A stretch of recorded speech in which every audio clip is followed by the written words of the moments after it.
Charles Kimball di situ ada 5 tanda-tanda ketika agama itu menjadi evil. Ya, 5 tanda-tanda nanti kita jelaskan. Tetapi yang jelas di sini ya isunya adalah ini ya, wajah kontras tadi yang saya katakan adalah dua koin itu. Di satu sisi ajaran agama mungkin ajaran damai yang mencerahkan di situ, tetapi di sisi lain agama acap kali tampil dengan wajah yang seram, keras, bengis, penuh teror di situ ya. Banyak tindakan-tindakan kekerasan itu terjadi di dalam sejarah. Puncak wajah seramnya mungkin September 11 itu di situ ya, walaupun di situ perdebatan yang kita nggak pernah tahu sebetulnya apa yang ada di benak orang-orang yang melakukan bom bunuh diri itu ya. Tetapi saya kira dari beberapa bukti yang tertinggal di situ ada bekas, ada surat-surat yang tertinggal, tulisan tangan yang tertinggal yang ditemukan juga bukan hanya oleh Charles Kimball yang ditulis oleh Charles Kimball, misalnya di Holy Terror di salah seorang profesor yang dari Chicago itu, bukunya di Holy Terror, memang iya ada di situ pesan-pesan dari kiainya, kalau nanti kamu mau masuk hotel baca ini, masuk ini baca ini, nah, itu kan jelas itu motivasinya adalah agama yang mereka yakini. Nah, itu persoalannya di situ ya. Walaupun wajah bengis agama bukan hanya di dalam Islam saja, banyak ini yang saya tunjukkan di sini kan. Nah, itu yang justru di sinilah tampilan wajah bengis itu yang salah satunya kemarin itu kita bahas dari Ibnu Warraq, itu akibatnya dia menjadi apostat sehingga menjadi ateis, dan dia menjadi ateis evangelis juga seperti orang-orang semacam ini, Christopher Hitchens, Richard Dawkins, Sam Harris di situ ya. Itu justru karena apa? Karena tampilan wajah bengis yang ada di dalam agama itu membuat orang-orang menjadi bersikap skeptis. Nah, di sini nanti Anda bahas di situ apakah memang ketika Anda bicara mengenai kekerasan, is religion a problem ya. Beda lagi misalnya di sini bahasannya dari William Egington misalnya ya. Saya tunjukkan di sini William Egington. Mana William Egington? Ya, yang sekaligus nanti juga saya masukkan hal yang lain di sini. Kita bicara karena tadi Anda membicarakan mengenai persoalan demokrasi atau Islam atau apa, di sini saya tunjukkan dulu, nanti kita bahas lagi.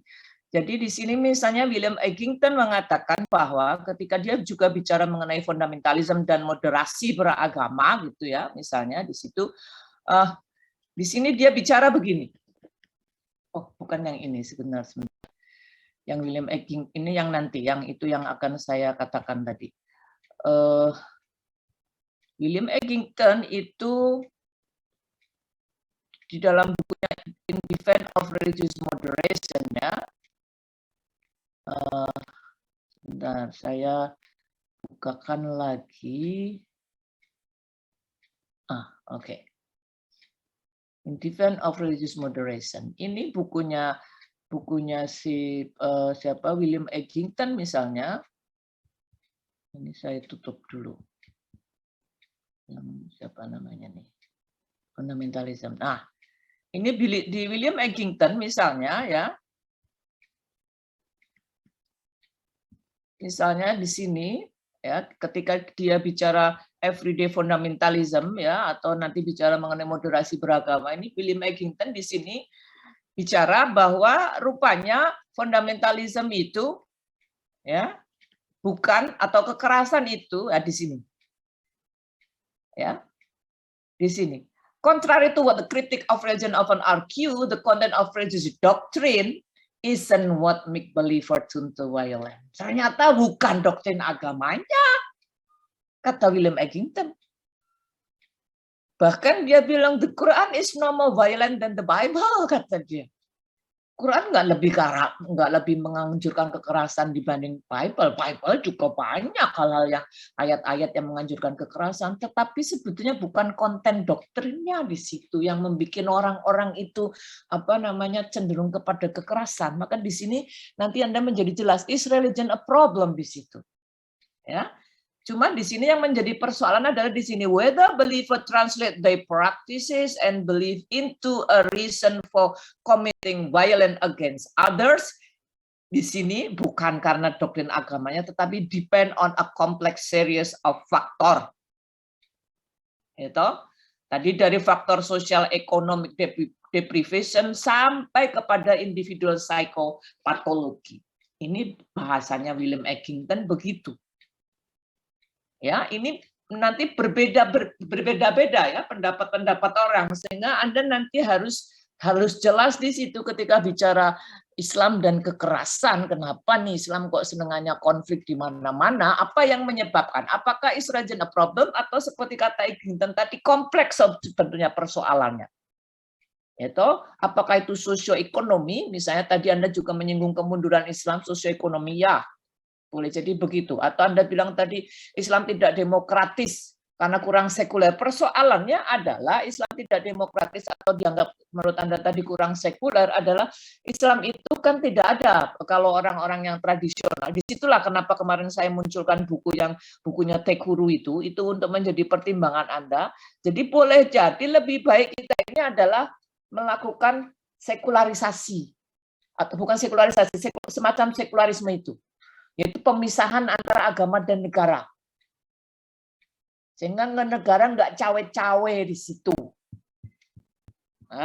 Dengan persoalan negara, dengan persoalan agama. Agama nggak cawe-cawe dengan persoalan agama. Jadi umai dewe-dewe, rumahnya sendiri-sendiri. Boleh jadi begitu.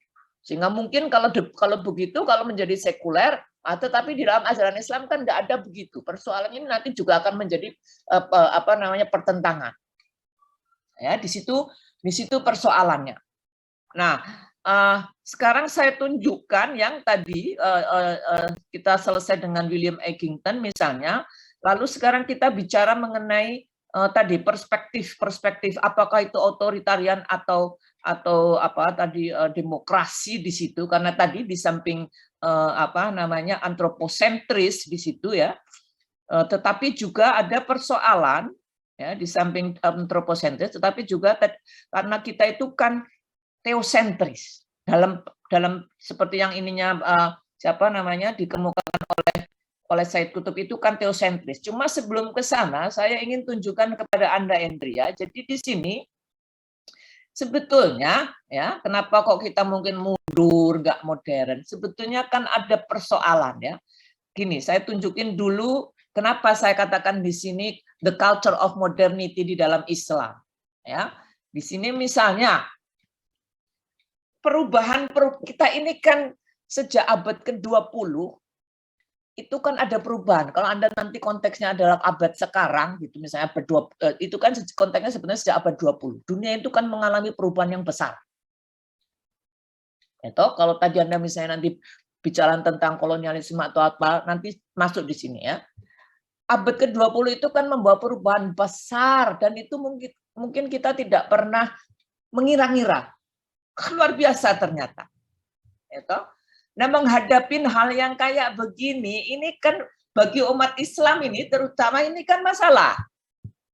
Yaitu apa persoalannya, how to integrate change into society into our life. Gimana nih sekarang saya memasukkan perubahan-perubahan ini dalam kehidupan saya atau di dalam kehidupan sosial. Bagaimana mengintegrasikan itu?